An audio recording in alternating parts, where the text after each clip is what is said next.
Engineering, pharmacy, agriculture admission घेणार आहात, पण कळत नाही की नेमक्या कट ऑफ कशा पाहिजे असतात. आता म्हणतात काही तुम्ही कट ऑफ तर ऍप मध्ये दिलेत, सगळ्या फ्री दिलेत, पूर्ण महाराष्ट्राच्या कॉलेजांच्या दिल्या, सगळ्या ब्रँचच्या दिल्या, सगळ्या कास्टच्या दिल्या, पण आम्हाला समजणं झालं पाहिजे कसं. कारण त्यात काय असे 6-6 कॉलम दिसत आहेत. काही म्हणतात L G open S, L open S, हे काय आहे तर ते नेमकं काय असतं समजून घ्या. आता जी ओपन यस म्हणजे जनरल, म्हणजे कुणासाठी, सर्वांसाठी आहे. ओपन म्हणजे ओपन कास्टसाठी, यस फॉर स्टेट लेवल, जी गव्हर्नमेंट कॉलेज आहेत त्यांच्यासाठी स्टेट लेवल सीट भरल्या जातात. यल समोर असेल पुढं तर ते लेडीजची सीट आहे.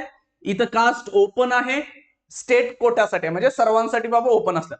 इथं जी परत जनरल म्हणजे कुणीही अप्लाय करू शकतंय, ओपन कास्टसाठी आहे.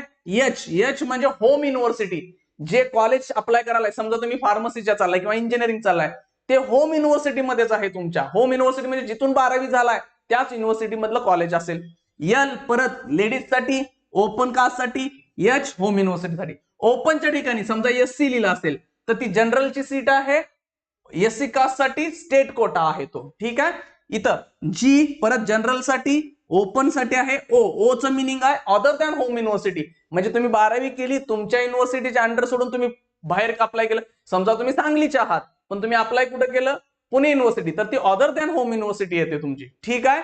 त्यामुळे जी असेल तर जनरल असेल, यल असेल तर लेडीज असतं, मध्ये जे लिहिले ते कास्ट असतं, S for state quota, H for home university, O for other than home university. सगळ्या कट ऑफ मोबाईल ऍप्लिकेशन मध्ये आहेत. काउन्सिलिंग बद्दल वगैरे सगळं मी तिथं सांगेन.